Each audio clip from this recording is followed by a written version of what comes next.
Good morning all students and parents. I am Vaibhav Bange from Chate Education Group, Chhatrapati Sambhajinagar.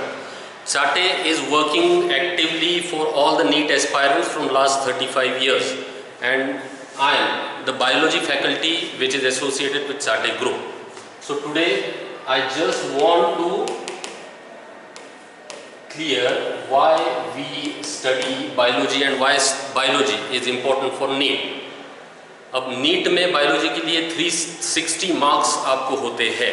अब इसमें अगर आपको basic चीज़ें 10th तक हमने बहुत सारी चीज़ें पढ़ी है। आफ्टर 10th जब हम हायर क्लासेस में आ जाते हैं, हायर क्लासेस में जब हम आएंगे तो कुछ ऐसे बेसिक चीज़ें होती है जो हमने सीखना तो था 10th तक ही, लेकिन अब उसी को हम लोग अपग्रेड करेंगे। जैसा कि बायोलॉजी, अब बायोलॉजी हम लोग पढ़ते हैं, हमको तो पता है last from 7th standard, 8th standard, 9th standard, 10th standard. अब बायोलॉजी क्या है? अब बायोलॉजी है बायो, ये वर्ड को तोड़ दो। बायोलॉजी मतलब क्या करेंगे हम लोग? बायो का मतलब होता है लाइफ एंड लॉजी का मतलब होता है स्टडी, राइट? अब इतना तो हमको पता था पहले से। अब स्टडी ऑफ लाइफ को हम बोलते हैं बायोलॉजी। बराबर बच्चों, is this clear for you? But now what is the thing we have to make clear in this? We know study of life is biology, then what is life? यही पता नहीं होता हमको, बराबर है। अब लाइफ मतलब क्या रहेगा? Life means anything which shows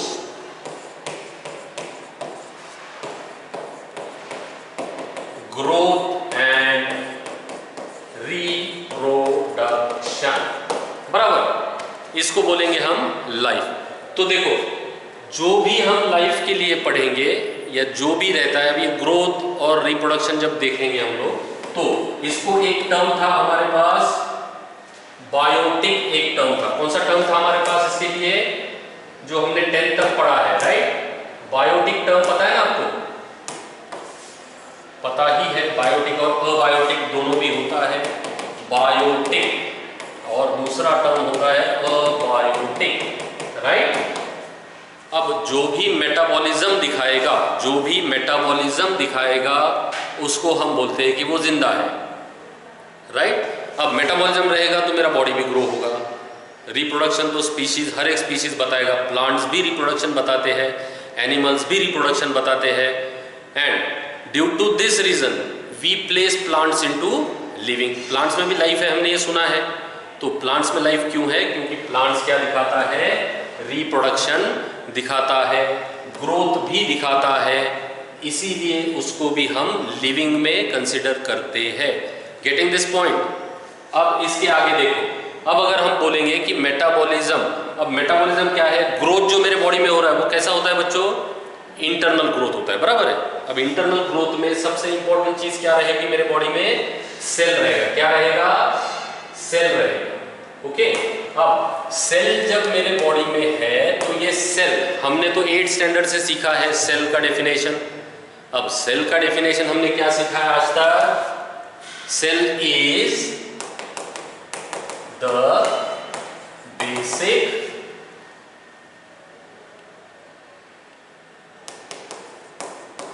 fundamental structural and functional unit of life and functional unit of life. अब ये सब जो आप देख रहे हो यहाँ पर, ये आपने 8th स्टैंडर्ड से पढ़ना शुरू किया है कि सेल को basic, fundamental, structural and functional unit of life कहा जाता है, बराबर। अब इसको अगर बेसिक, फंडामेंटल मतलब क्या? जो चीज़ कभी चेंज नहीं हो सकती। अगर मैं यहाँ पे आपको अभी लेक्चर में बोल दूँ कि सूरज कब कहाँ से उगता है अपना? सन राइजेस फ्रॉम वेस्ट, ऐसा बोलूँगा तो चलेगा? Sun will always arise from east. अब ये फंडामेंटल है, we can not change this, right? जो भी पैदा हुआ है वो मरेगा, दिस इज फंडामेंटल थिंग। तो बायोलॉजी में ये चीज़ें बहुत याद रखनी है आपको, व्हाट इज फंडामेंटल। राइट? हम बोलते हैं ना हमारा फंडामेंटल राइट। तो जैसा स्ट्रक्चरल, अब स्ट्रक्चरल एंड फंक्शनल, तो स्ट्रक्चर का मतलब क्या है? देखो मेरे बॉडी का जो भी स्ट्रक्चर है अभी, या प्लांट का कोई भी स्ट्रक्चर है, या किसी भी एनिमल को आप देखते हो 4 पैर पे खड़ा रहने वाला, मैं कौन सा एनिमल हूँ? 2 पैर पे खड़े रहने वाला, तो मेरा भी बॉडी का स्ट्रक्चर है, वो एनिमल का भी बॉडी का स्ट्रक्चर है। अब ये जो भी स्ट्रक्चर मुझे मिला है, ये किसकी बेसिस पे मिला है? This is only because of cell. Now see structure a functional. अब जो भी फंक्शन मैं कर रहा हूं, देखो मेरा हाथ मूव हो रहा है, मेरी बात मैं कर रहा हूं आपसे, मैं आपके साथ through camera I contacting with you, तो ये जितने भी फंक्शंस चल रहे हैं मेरे, राइट, ये भी फंक्शंस। अब इसमें कौन से फंक्शंस आ गए? कुछ हो गए वॉलेंट्री फंक्शंस, कुछ हो गए इनवॉलेंट्री फंक्शंस।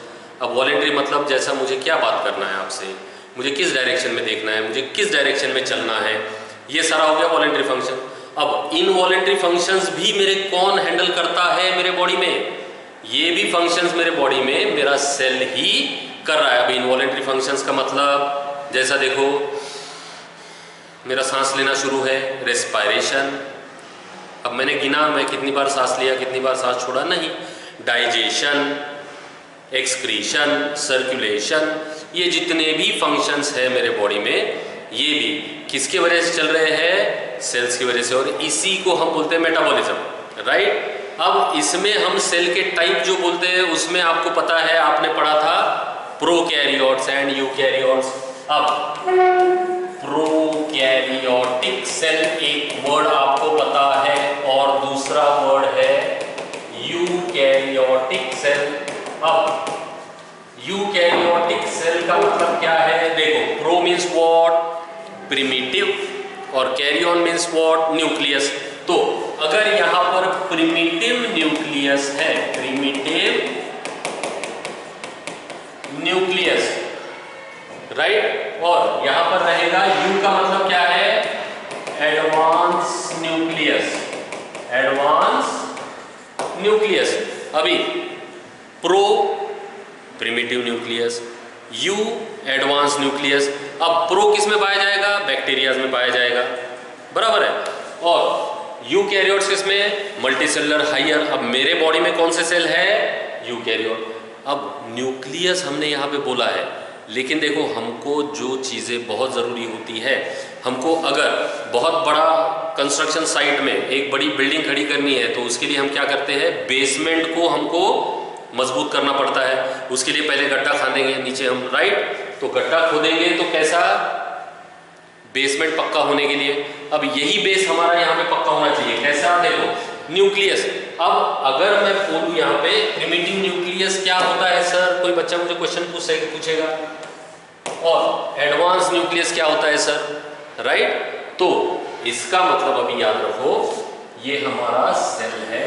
ओके, एक डायग्राम मैं आपके सामने यहाँ पे दिखाता हूँ आपको। ये अगर मैं सेल यहाँ पे ड्रॉ कर रहा हूँ, तो आपको ये चीजें पता है कि एक सेल के अंदर यहाँ पर हम क्या ड्रॉ करते हैं? यहाँ पर हम ड्रॉ करते हैं एक न्यूक्लियस होता है, सेंटर में होता है, क्या नहीं होता है बच्चों? Nucleus is always present. अब ये जो न्यूक्लियस हमने यहाँ पे ड्रॉ किया है, ये न्यूक्लियस को अगर हम नेम करेंगे तो देखो, अभी this is what we can name this, इसको हम बोलते हैं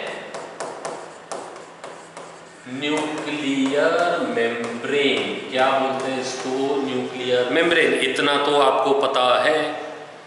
देन ये बीच में न्यूक्लियर मेम्ब्रेन, दो न्यूक्लियर मेम्ब्रेन के बीच में जगह है, और वो जगह को हम क्या बोलते हैं? इसको बोलते हैं न्यूक्लियर पोर। इसको क्या बोलते हैं? न्यूक्लियर पोर बोलेंगे। अब ये न्यूक्लियर पोर, ये न्यूक्लियर मेम्ब्रेन। अब मुझे इतना पता था जब मैंने सेल का डायग्राम सीखा था, तो सेल के बीच में यहां पर कुछ तो एक डार्क स्टेन्ड कलर बॉडी था क्या? एक डार्क स्टेन्ड कलर बॉडी। अब ये डार्क स्टेन्ड कलर बॉडी को मैं क्या नाम दिया था? हमने, याद करो, न्यूक्लियोलस नाम दिया था। क्या नाम दिया था? न्यूक्लियोलस। अब यहां पर अंदर व्हाट इज देयर? न्यूक्लियस के अंदर न्यूक्लियोप्लाज्म होता है ना बच्चों, न्यूक्लियोप्लाज्म होता है। और न्यूक्लियोप्लाज्म के बाद यहां पर हम रेड कलर में कुछ ऐसे थ्रेड लाइक स्ट्रक्चर निकालते हैं ना, याद है ना? हाँ, तो ये जो थ्रेड लाइक स्ट्रक्चर्स है, ये थ्रेड लाइक स्ट्रक्चर्स को हम क्या करते हैं, इसको बोला जाता है क्रोमैटिन फाइबर्स। क्या बोला जाता है? Chromatin fibres. देखो कितने इंग्रेडिएंट हुए इसमें, कॉमन लैंग्वेज में इंग्रेडिएंट बोलेंगे अपन, बराबर है? देखो now this is 1 2 3 4 and 5, right? ये 5 चीजें, all this 5 things, nucleus, nuclear membrane, nucleolus, nuclear pore, nucleoplasm, chromatin fibre, ये पांचों चीजें अगर होगी न्यूक्लियस में तो ही इसको बोला जाता है एडवांस न्यूक्लियस, राइट? अब ये 5 में से एक एब्सेंट है, 4 प्रेजेंट है, या 4 एब्सेंट है, 1 प्रेजेंट है, तो भी इसको बोला जाएगा प्रिमिटिव न्यूक्लियस। तो अब समझ में आ गया ना कि प्रिमिटिव न्यूक्लियस का मतलब क्या होता है और एडवांस न्यूक्लियस का मतलब क्या होता है। देखो यही चीजें हैं बेसिक। एक बार ये क्लियर हो गया बच्चों तो नो प्रॉब्लम, पढ़ाई बहुत आसान हो जाती है, राइट? तो ये हो गया एक बेसिक स्ट्रक्चर था। अब देखो आपको एनिमल किंगडम भी था, राइट? अब ये साल भी, नेक्स्ट ईयर भी, या नीट में एनिमल्स के बारे में भी आपको पढ़ना है। अगर डॉक्टर बनना है तो एनिमल्स के बारे में पढ़ना है। अब देखो यहाँ पर ये चीज़ें तो हो गई अपनी मेटाबॉलिज्म या सेल या ये सारी बेसिक चीज़ें। अब एनिमल किंगडम आपके लिए एक बहुत अलग चैप्टर था, 10th में था आप सबको, राइट? कोई CBSE वाले बच्चे देख रहे होंगे मुझे, तो उनमें शायद 9th स्टैंडर्ड में ये चैप्टर था। और स्टेट बोर्ड वाले बच्चों को तो ये अभी रिसेंट हुआ है, आपका एग्जाम भी अभी खत्म हुआ है, तो उसमें आपको ये 10th स्टैंडर्ड में था, बराबर है? अब देखो उसमें हैबिटेट नाम का एक चीज़ आता है आपको, राइट? तो अब देखो बेसिक चीज़ें हमको क्या पढ़ना है, हमको क्या करना है, वो आपको याद रखना जरूरी है। अब देखो फॉर एग्जाम्पल एनिमल्स के बारे में हम बात करेंगे, तो अब देखो एनिमल्स, अब एनिमल्स है तो रहते तो होंगे कहीं ना कहीं, तो उसको क्या बोला जाता है बच्चों? रहने की जगह हैबिटेट। क्या बोला जाता है? हैबिटेट। एनिमल्स कहाँ रहेंगे? तो रहने की जगह हैबिटेट। तो कहाँ रहेंगे बच्चों ये? तो उतना तो आपको पता है, टेरेस्ट्रियल होते हैं, एक्वेटिक होते हैं, बराबर है? पानी में रहने वाले होंगे और जमीन पे रहने वाले होंगे, राइट? तो एक्वेटिक और टेरेस्ट्रियल, एक्वेटिक और टेरेस्ट्रियल। अब देखो एक्वेटिक अगर बोलेंगे तो आपको पता है सर एक्वेटिक क्या, तो सर ये क्या आप नया बता रहे हो हमको? पानी में रहने वाले मतलब एक्वेटिक, बराबर है? तो पानी में रहने वाले एक्वेटिक। लेकिन अब यहाँ पे आपको थोड़ा सा लॉजिक लगाना पड़ेगा, और जब हायर स्टैंडर्ड्स में आप आते हो तो यही लॉजिक आपको आगे लेकर के जाएगा। तो देखो अब एक्वेटिक पानी में रहते हैं, इतना तो हम सबको पता है।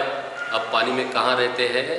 तो अब देखिए, ये देखो पानी के सरफेस पे रहेंगे कि नहीं रहेंगे, राइट? तो उनको क्या बोला जाता है? ज़ूप्लैंक्टॉन्स। क्या बोला जाएगा उनको? ज़ूप्लैंक्टॉन्स। अब ज़ूप्लैंक्टॉन्स कहाँ रहते हैं? On the surface of water body, right? Examples खैर बाद में देखेंगे, बहुत डिटेल में हमको बाद में तो जाना ही है पढ़ते वक्त। अब देखो डेफनिया आएगा, बहुत सारी चीज़ें अभी आप इमेजिन कर सकते हो। देखो आपका इमेजिनेशन चालू रहना चाहिए कंटिन्यूअसली, तो ही आप आगे बढ़ पाओगे।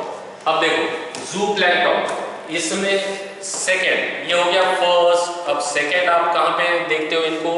अब अगर मैं बोलूँगा कि नेक्टॉन्स कुछ होता है, राइट? अब नेक्टॉन्स कहाँ रहेंगे?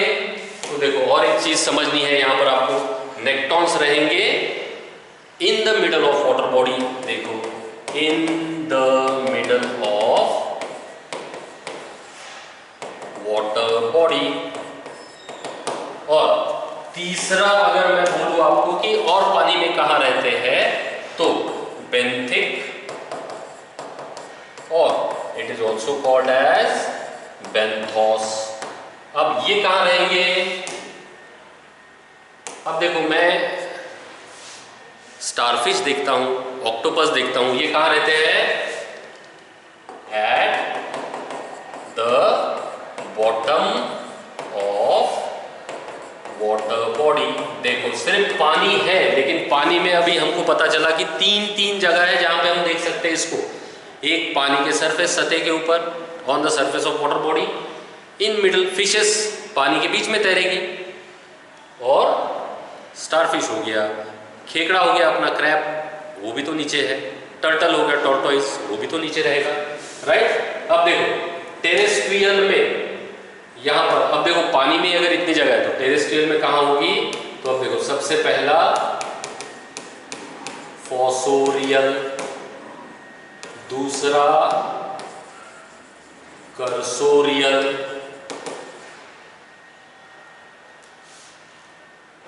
दूसरा क्या रहेगा? कर्सोरियल।